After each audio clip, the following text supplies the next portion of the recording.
Pessoal, é o seguinte, nesse momento, né, caótico, complicadíssimo que o Brasil está vivendo, não diria nem de ameaça à democracia, porque, na minha opinião, não existe mais democracia no Brasil. Né?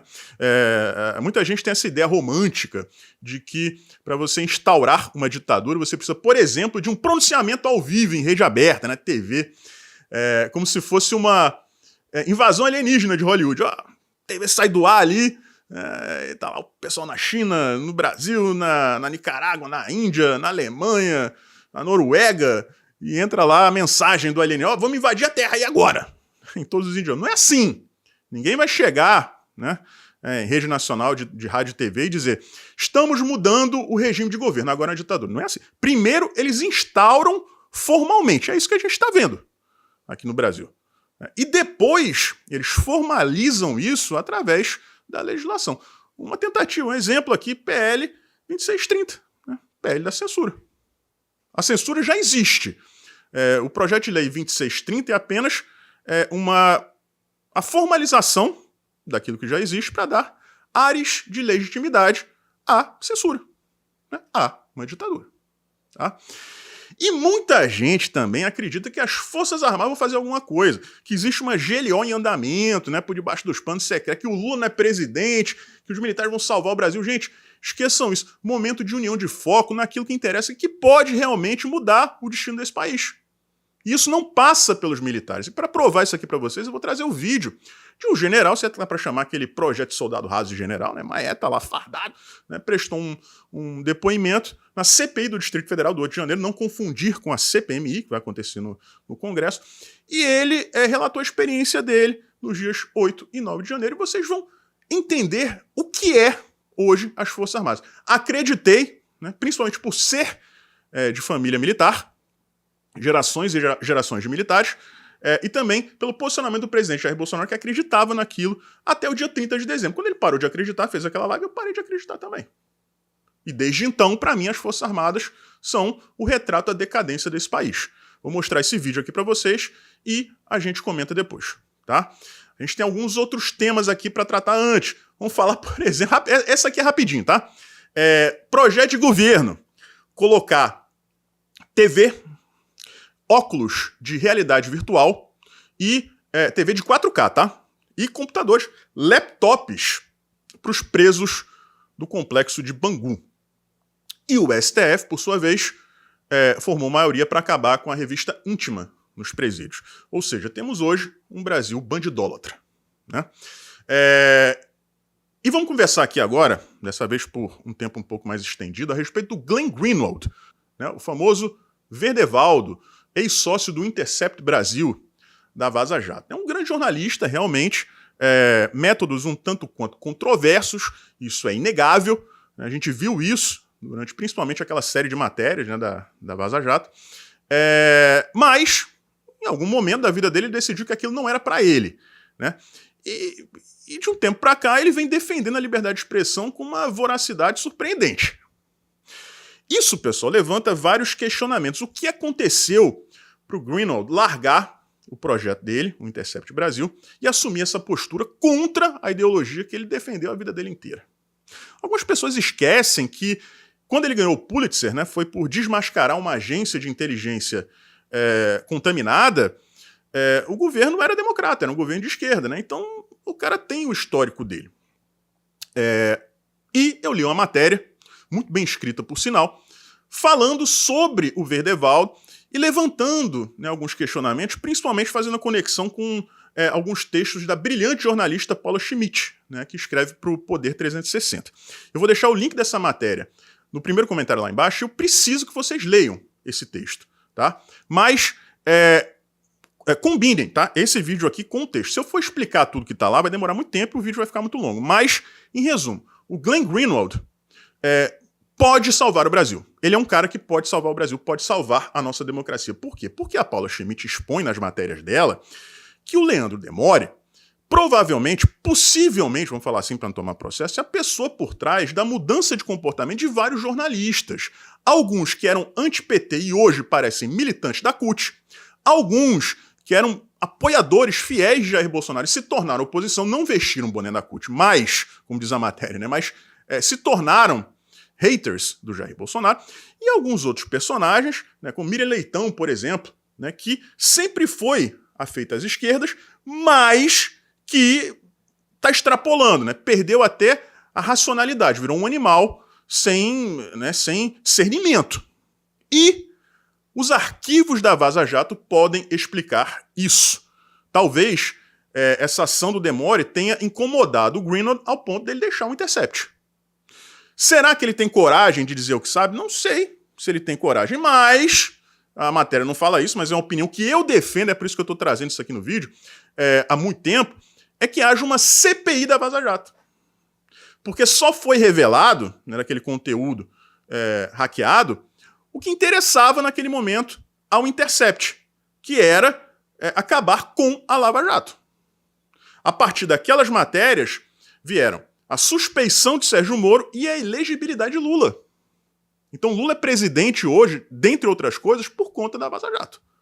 Mas era muita informação que tinha ali naqueles arquivos. E se a gente quer saber tudo que estava lá e o que o Demore fez, né, com esses arquivos, ele chantageou alguém para mudar o posicionamento dessas pessoas, a gente precisa de uma CPI, né, caso o Glenn não queira vir a público e falar sobre isso espontaneamente. Tá? Então fica aqui minha sugestão aos parlamentares, lanço essa ideia, CPI da Vaza Jato, e peço encarecidamente que vocês leiam um texto, né, esse texto está lá no comentário, lá de primeiro comentário, para vocês terem um entendimento perfeito dessa situação, e peço que vocês leiam de cabeça aberta, né, porque tem gente que termina e isso aqui é muita loucura. A vida é complexa, pessoal, a vida não é simplória, tá? Tudo que acontece no meio da política é uma coisa, né, complexa. Então, não pensem, não, ele é de esquerda, então ele nunca vai fazer isso. Não é assim. Acabei de dar o exemplo da agência de inteligência que ele derrubou, né, praticamente, que era comandado por esquerdistas. Chegamos então ao nosso tema principal de hoje. Antes de começar, peço que vocês compartilhem esse vídeo, deixem likes, comentem, porque a gente está desmonetizado. E quando você está desmonetizado, você não gera dinheiro para o Google, né? E aí o Google não mostra, não dá alcance, né, para o vídeo. Então a única maneira que a gente tem de recuperar esse alcance é através do compartilhamento, do comentário, do like, fechou? Então vamos lá. Para que vocês entendam um pouquinho da decadência das Forças Armadas, né? Eu sou de família militar, mas a minha geração não seguiu carreira. Até a geração anterior, sim. Eu tenho tio almirante, meu avô foi general, tios avós, né, que eram brigadeiros, 4 no total, mas essa geração ninguém seguiu a carreira militar. Mas a gente sempre teve essa paixão pelas Forças Armadas. Por quê? Porque antigamente era assim que funcionava. Eram gerações de militares. O amor pela Marinha, pelo Exército, pela Aeronáutica, era passada de pai para filho. E esse amor pelas Forças Armadas vinha também com um sentimento de patriotismo, a honra de servir ao Brasil. Só que, a partir de um dado momento, né, as pessoas começaram a enxergar as Forças Armadas como empregos, como carreiras, oportunidades de trabalho. Vou entrar aqui nas Forças Armadas porque eu sou de uma família humilde, então eu vou ter uma carreira, vou ter estabilidade financeira e vou ter a minha aposentadoria. As Forças Armadas não confrontam ninguém, né? Não tem guerra, o Brasil não se mete em nenhum tipo de guerra, né? É tranquilo, não vou tomar tiro, não vou levar uma bomba na cabeça, no cucuruto, então tá bom, vou virar militar. E nessa entra todo mundo. A grande maioria não tem esse sentimento de patriotismo, como eu disse aqui, era passar de pai para filho. O amor pelas Forças Armadas e pelo Brasil.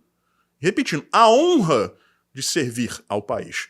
Nessa, chega um cara como esse Gustavo Dutra e vai puxando o saco de um, puxando o saco de outro, vai ascendendo na carreira e acaba se tornando um general.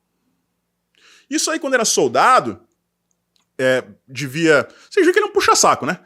Eu admiro a inteligência emocional do Lula. Inteligência daquele cachaceiro senil, não tem mais 2 neurônios dialogando? Por favor, né? Que inteligência emocional é essa? Um presidente tem que prender todo mundo, é todo mundo criminoso. Não concordo, presidente, são todos criminosos. Tá todo mundo na mesma página. Né? Inteligência emocional. Valeu, beleza, tá? Seu basófio. Né? Mas esse cara tem todo o perfil de puxa-saco. Então, quando era soldado, né, deve ter chegado para um general, eu quero ser o motorista dos seus filhos, quero levar seus filhos para o colégio, seu general. E assim começa, né? Um cara prestativo, né? Vaselina, esperto e tal. Aí o general vai lá e fala, pô, esse cara é bom, né? Esse cara é trabalhador e tal. Promove ele. E assim, de um saco puxado para outro saco puxado, o cara vai subindo na carreira. Amor pela instituição, zero. Patriotismo, nenhum. Respeito pelo povo, esquece. Você só respeita o salário. E foi nisso que as Forças Armadas, infelizmente, se transformaram. Um galhofeiro que ficou debochando dos patriotas que estavam lá, né, e que foram levados, né, àquela armadilha que, se Deus quiser, a CPMI vai esclarecer. Tá? Vamos ver o vídeo e depois a gente conclui aqui com os comentários finais. E passou o telefone para o presidente. Para mim foi uma surpresa, eu nunca imaginei falar com o presidente da República naquele momento. E falei exatamente assim, presidente, boa noite, aqui é o general Dutra, comandante militar do Planalto. Ele falou, general, são criminosos, têm que ser todos presos. Eu disse, presidente, ninguém tem dúvida disso, estamos todos indignados, serão presos. General, são criminosos, têm que ser todos presos.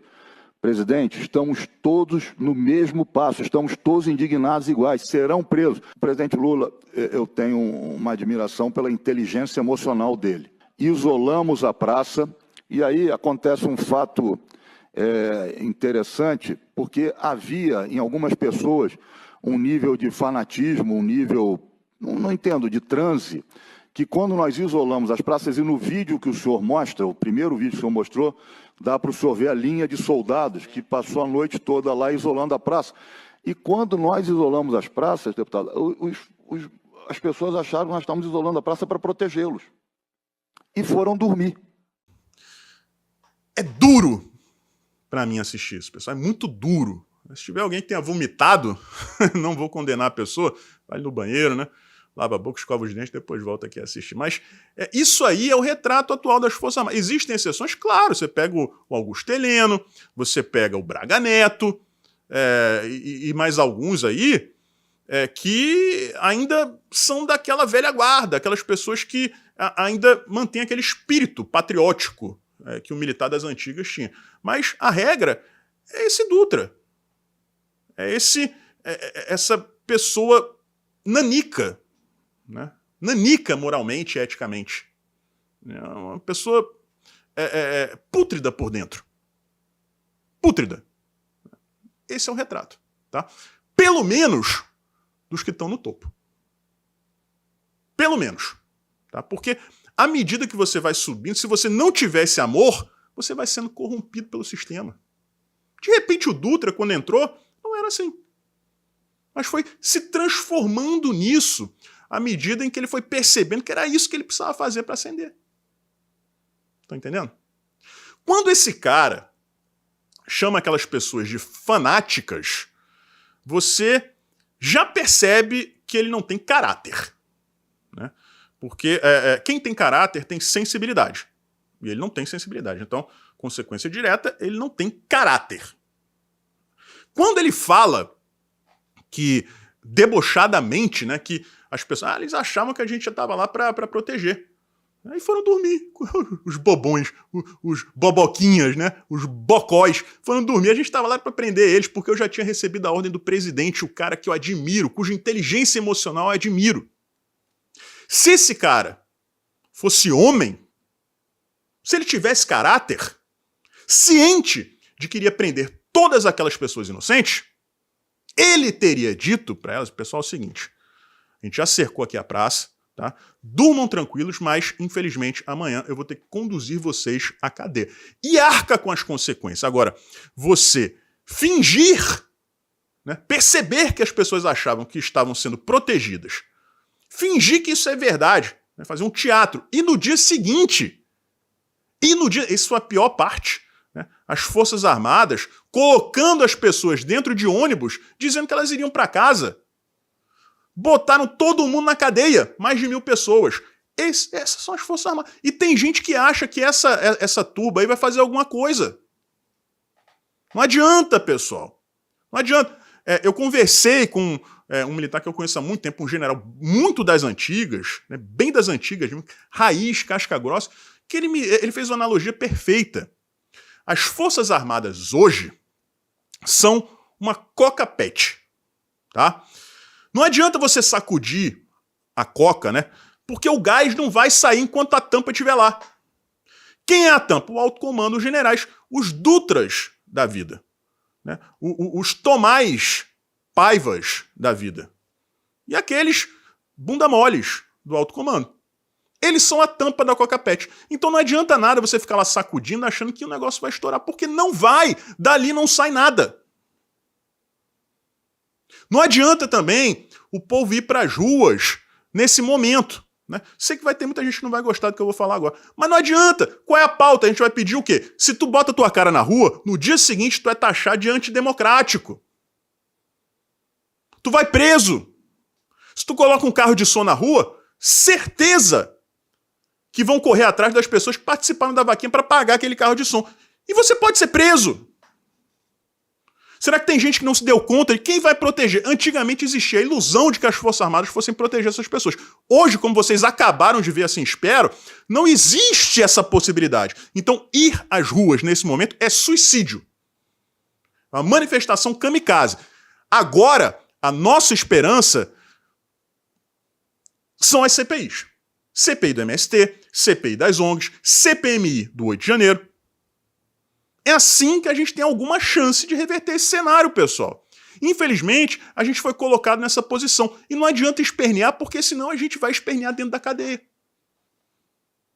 Como eu já falei aqui, não tenham a ilusão de que vai haver um comunicado oficial de que o regime democrático foi jogado no lixo e instauraram uma ditadura. Isso vai acontecendo aos poucos. As pessoas vão normalizando aquilo ali e quando menos esperam, é lei. República Democrática da China, da Coreia do Norte, vai ser a mesma coisa aqui no Brasil.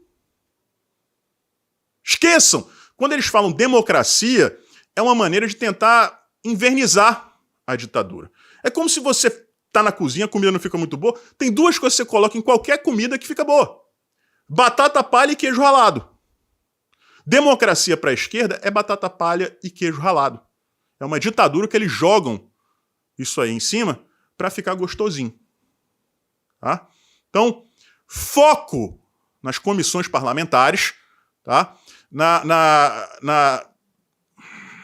Não sei, pessoal. Tentem conversar com as pessoas e expor para essas pessoas que estão meio alienadas o que está acontecendo. É isso, a conscientização. Tá? E vamos seguir em frente. Um forte abraço, a gente se vê por aí.